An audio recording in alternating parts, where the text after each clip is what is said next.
Welcome to Heidi Relationships. Today, we'll read some more stories from Reddit. But before we start, I would really appreciate if you could subscribe to the channel, like the video if you enjoyed it, and maybe leave a comment down below. That would help the channel a lot. Thank you very much in advance. The first one is titled, I moved to nip an affair in the making and it worked. I've learned a lot in the last couple of years. My wife and I have been married a long time.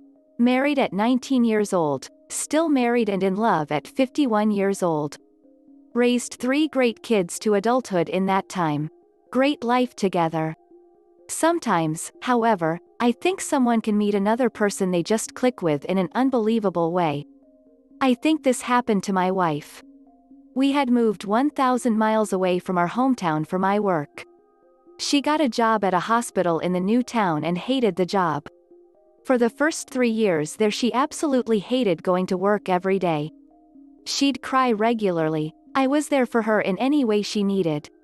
I helped her with her resume because she wanted to find something else. I gave her a shoulder to cry on. I listened and sympathized when she vented. I love her with all my heart and will always be there for her. After about 3 years they hired a new guy at her work. He did the same kind of work she did but for another department in the hospital. He's a really nice guy. I've met him multiple times. Anyway, he was closer to all the bullcrap they had to put up with at their jobs. He understood better than I could. He spent more time with her than I could. If you're employed full-time, you spend more time with your job, coworkers than you do your family. That's a fact. He was instrumental in helping her turn the job around. He understood exactly what they were going through better than I ever could. Misery loves company and now my wife had company. They started working as a team and the job got better for both of them. I could see them growing closer professionally but then it transcended work and they started growing closer as friends outside work. And we all know where that can lead. I started to become really concerned about this but never wanted to look like an insecure jealous husband, so I let it go. They texted regularly and hung out together at work all day long. They were the only 2 people in their office, they shared an office, so they chit-chatted all day. I could see their relationship growing every day right in front of my eyes. My wife and I are as close as any 2 human beings can be, but I saw that this relationship at work was starting to impact our me and you against the world closeness. There was a third person entering into my marriage even though it was currently still at the very early innocent stages. I started to bring up that I was concerned about it and that I didn't like how she was acting around another man. That would get shut down on me. Don't be silly, we're just friends and coworkers. He has a fiancé, or he's the one person that has made this job bearable and you want me to ignore him? It was just a crap tea situation all the way around. I really didn't know what to do. My own field is very specialized and lucrative. As luck would have it, or God stepped in, or karma, or fate, or the universe, whatever is your bag, I get a call from a headhunter. A place in our hometown was looking for a new C-level executive to run an entire division. Huge job, huge salary, in our hometown. I really loved what I was doing in my current job and now my wife loved her job, and her coworker, and we loved the new town. Usually that would lead me to say thanks but no thanks to the headhunter. This time, however, I saw it as an opportunity to make a positive impact on my marriage. My wife couldn't argue the opportunity. It was huge and almost doubled my salary. We have family and friends back in our hometown. I could tell she was absolutely heartbroken over the potential of losing this new best friend that I know in my heart they were both developing real feelings for each other. I know in my heart that my wife loved this man. I know that she still loved me, and I don't think she would have ever cheated or left me for this guy, but I know I was slowly losing her to him. She didn't act on anything but there was something growing between them. I could tell when we all got together that his fiancé hated my wife even though they had never met before, so that told me that she could sense a threat to her relationship too and didn't like it one bit. So, I applied, interviewed, got offered, and accepted this job. In my heart I'd say only 10% of it was because of the opportunity and 90% of it was to get my wife away from her job and that person. We moved. She hated leaving that job and her buddy. I could tell she was sad and depressed over the loss of this other man in her life. I knew in my heart they were having a full-on emotional affair even if both of them were not aware of it. A lot of times that is how these things start. One or both parties aren't even consciously aware of what's happening until it's too late and they've ruined some lives. I know this might not be an ideal way to handle such a situation, but it worked. My wife found a new job back home. We're back in our old social circle of friends and family. For a few months they would message on Facebook occasionally, nothing bad. She'd always show me, but they were maintaining their connection, but that stopped months ago. Out of sight, out of mind. They don't communicate at all anymore. He has since married his fiancée and my wife, and I are very happy back home again. I could literally feel the change, and one day while we were sitting on the couch watching Fixer Upper, her head was on my shoulder, she looked up and said, "I love you so much. I know for a while in city we used to live in, I wasn't being the best partner, but I was so miserable in my job and part of me blamed you for moving me there. Coworker, was really like a wartime buddy where you share the same horrible experience with, so you start bonding with them, but in retrospect, I think it was wrong and I shouldn't have done that. I'm so sorry if it hurt your feelings. I'll never do anything like that again. You're the love of my life. All's well that ends well. I love my wife with all my heart. She loves me. We'll be together until one of us dies of old age. There's a good chance I would have taken this job anyway because it's such a good opportunity, but at that time that's not why I took it. I took it because I had a threat to my marriage, the thing that is most important to me in life, and I saw an opportunity to remove the threat from the equation. I took that opportunity and won't ever apologize for why I did it." Update. Far too many posts to respond to. My wife and I are reading through this thread together. We do everything together. We're a team.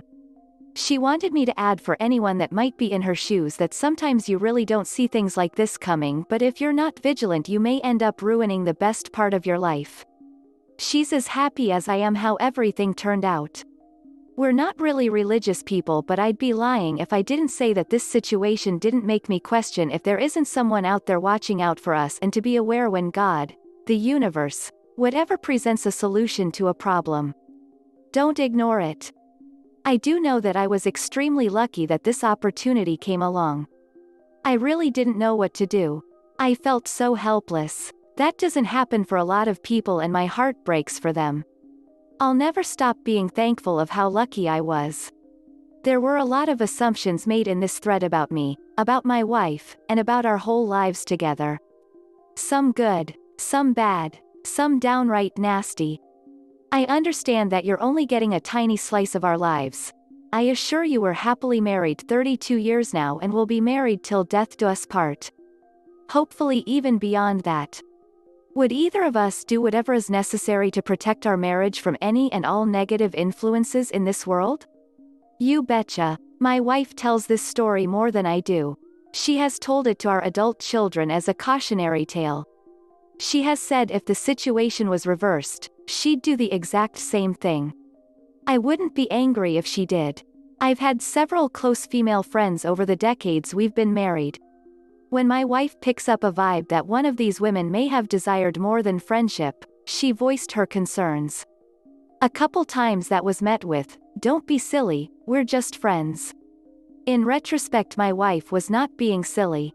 Those friendships could have been a threat to the marriage, but we'll never know because we nipped them in the bud and put our marriage first. All I can wish anyone here is to find the same kind of happiness my wife and I share. It's wonderful, and I hope if you don't already have it that you find it. Peace. The next one is titled, "Pi caught my wife cheating the past 4 days." I caught my wife cheating for the past 4 days. Suspected of months, finally confirmed. She went to the guy's house today for an hour and 20 minutes. I won't go into details because they are too painful right now. I meet with a lawyer tomorrow. I plan on filing for divorce. We have 3 kids together. I feel so bad for my kids, but she has died at every turn and only tried to make me out as the bad guy for suspecting her. I am a good father and a great husband. I just don't understand why this is happening.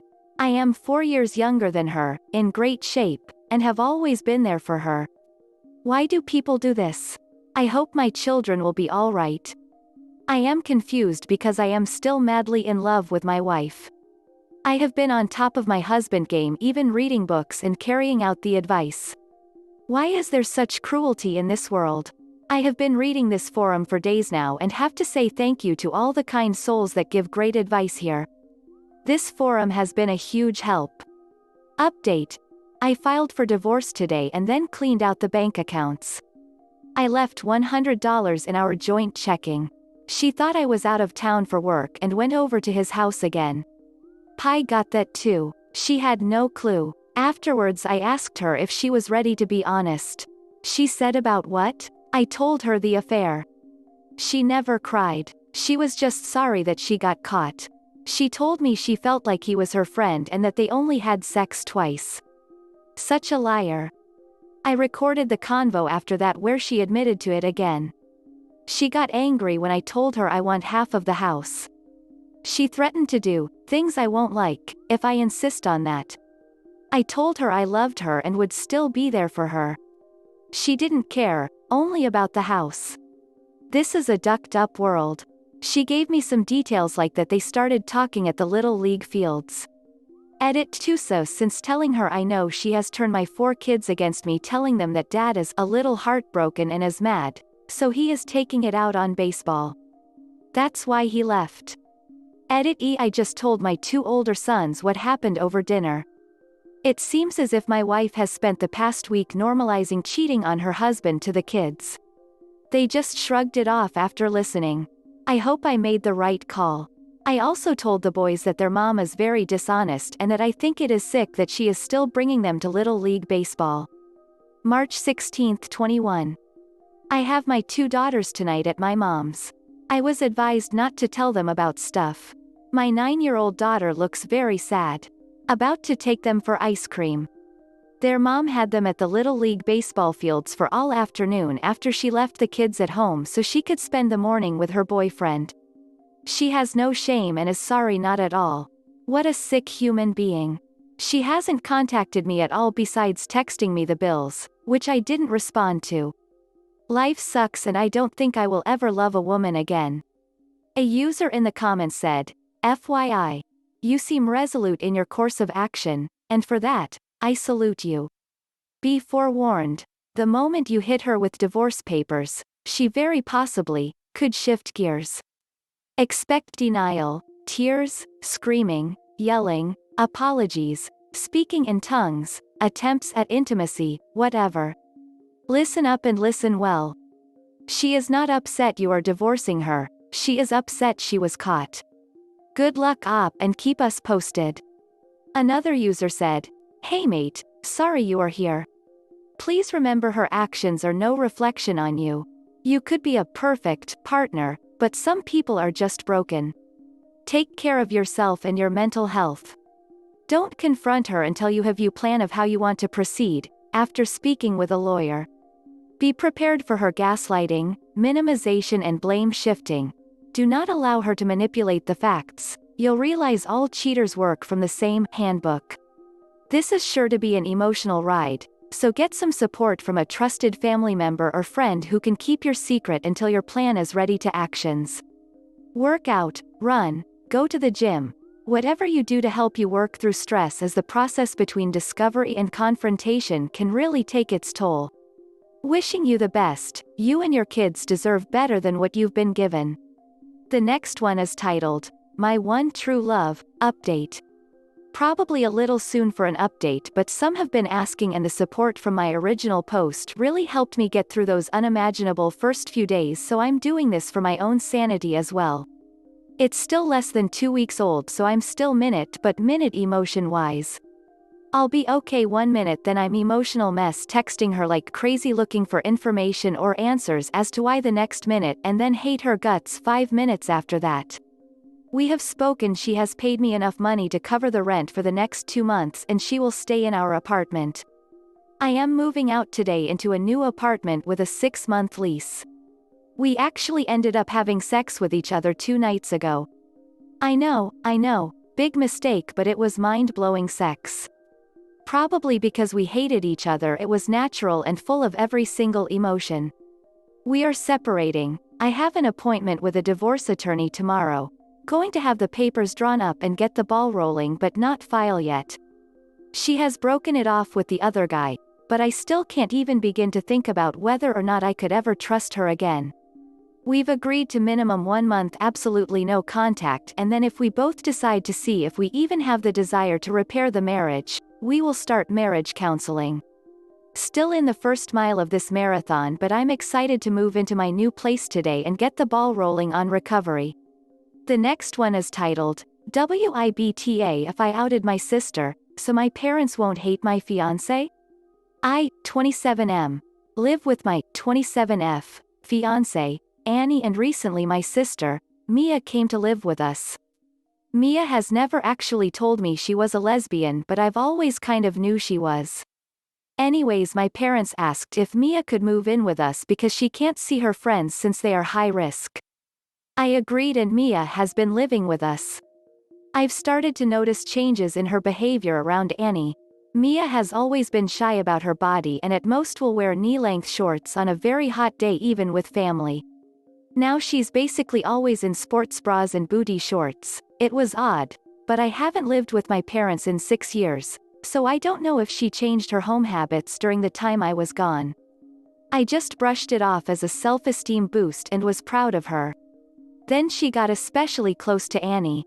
I assumed it was just admiration, but then it got super weird. She was sticking even closer to Annie, and it wasn't like she was butting in on us when we were being romantic, but it was like she was trying to prevent romantic moments from happening by trying to direct Annie somewhere else. She would also leave the room or look sad when we kissed. I got the feeling she had a crush on Annie. I confronted her about her feelings and told her that it was fine if she had a crush, but she was taking it too far and she denied it. Now my sister knows I know she's a lesbian because a few years ago I sent her one of those, if ex-friend was ever more than a friend, texts. She denied that they were more than friends. I told her that I'll always be here to support her and moved on. Things would stop for a while then pick up. We would have this conversation, then the cycle would repeat. Annie figured out that Mia probably had a crush on her and was uncomfortable by the entire situation. A few weeks ago, Annie kind of sister-zoned Mia and things just escalated. She openly flirted with Annie to the point where Annie didn't even want to be at home. We couldn't do anything romantic at home because she might see it start openly bawling in her room. Mia was very cold to me and always snapping at me for small reasons. I had enough when she made breakfast for Annie and her using the food I specifically bought for myself, and Annie walked out crying. I pulled her aside and told her that she needs to stop right now, or I will kick her out. She acted like she didn't know what I was talking about again, so now I'm definitely kicking her out. The only problem is my parents. I can just kick out my little sister and not tell them why. If I tell the truth, my sister will be outed, but if I tell a half-truth like she made my fiancé uncomfortable, they'll hate my fiancé because I can't actually explain what my sister did to make her uncomfortable without outing her. My sister deserves a chance to come out, and this isn't like I accidentally outed her either. Is getting herself outed a consequence of her actions, or would I be the butthole? Edit. I'm just going to clarify why I can't say that the living arrangement wasn't working out. Like I said in the beginning, my parents are high risk, so she cannot see her friends at all, so if it just wasn't working out, they'd tell me to suck it up until the school year starts. If I didn't, I'd be the heartless jerk who doesn't want to let my sister have a social life. Second, I don't think they'd believe me in the first place because I've never had a problem with my sister. They'd just assume I was covering for Annie. A user in the comments said, NTA. Duck the idea that outing someone is the worst possible thing ever, and even if someone is behaving inappropriately, their victims need to just bite the bullet and suck it up rather than be able to explain what's going on. Yeah, Op needs to think long and hard about the possible ramifications here and whether he wants to blow up his relationship with his sister like this, but I reject the idea. It's unthinkable that he does. There are a lot of situations where making it known that a guy was making unwanted advances on a girl is going to flat out destroy his life, solely because that reveals a sexual interest he's not supposed to have, e.g., he's married, he's a religious leader, etc. Anyone who tried to pull up but won't someone think of the consequences for the creep, would be ducking crucified for that crap, and rightly so. If someone crosses a line, they lose the right to not have that line crossing publicly called out, even if that might reveal other facts about them that they'd rather hide. The general responses here seem to be that, he'd be ta if he doesn't kick her out, because his fiancée deserves to have a home where she can feel safe, but b, he'd be ta if he tells his parents why. This is implicitly saying that he needs to just suck it up and bear the anger from the parents and the damage to the relationship between he and his parents from this, which I find nonsensical. The next one is titled, Update. WIBTA if I outed my sister, so my parents won't hate my fiancé? Since some of you requested an update, however the result wasn't the happiest. I got a lot of YWNTA for kicking my sister out but YWBTA for outing my sister. I accepted it at that point and was going to have a talk with my parents without outing my sister and being especially vague. Then to my surprise there was a string of NTA for both. The reason being my sister's behavior was a crime and needs to be addressed immediately. I decided to just talk with Annie, who was the victim, and asked her what she wanted to do. With the exception that there was no debating my sister getting the heck out. She said she wanted to tell my parents what happened because they deserved to know. I couldn't agree more, not because like some of you suggested I wanted to out my sister for revenge, but because I think part of the blame is on them. Growing up I was always the smart kid, and she was always the social kid. My parents put my education over her events. She couldn't invite her friends over because I was studying. If she was invited to a friend's birthday and I had tutoring around the same time, she would either have to walk to her friend's house, be late, or not even go at all. At some point they realized how this was affecting her and just let her do whatever she wanted. When I needed it to be quiet so I could study, they would just ship me off to my uncle's house. I didn't mind. My parents would let her do what she wanted, but they still gave me more attention. So yes, like some of you suggested, my sister definitely needs therapy. So, we talked to my parents after we kicked her out. We told them what Mia did and I think my dad believed us, but my mom didn't. This part is now all just being relayed from my parents. They went to my sister and to my surprise she came clean to everything. She admitted what she did was wrong, but she just couldn't stop herself and she was just so angry at me for getting all the attention all the time. I had all the good things, she didn't. Well, it ended up in a shouting match and they kicked her out. They kicked her out of their house, but they moved her into my aunt's. They gave her an ultimatum, either go to therapy or receive no financial support from them. With the condition that if she doesn't start therapy within the next 5 years they will not be paying for her sessions. I think they should pay either way, but it's their money, so not my place to say anything. I haven't heard from my sister. She texted Annie to tell her she's sorry and asked her to meet up, but she hasn't reached out to me. I probably wouldn't have responded if she did though. I'll also be looking into getting therapy. Even if I'm angry at my sister and never want to see her again, I also feel like I lost her. Yes, Mia was outed in the end, but I think that considering everything this is the best outcome for her too. Thank you for all the responses. This is the end of the video. I hope you enjoyed the relationship stories. Please don't forget to subscribe to the channel, like the video and write a comment. I really appreciate your support and it helps my channel so much. Thank you.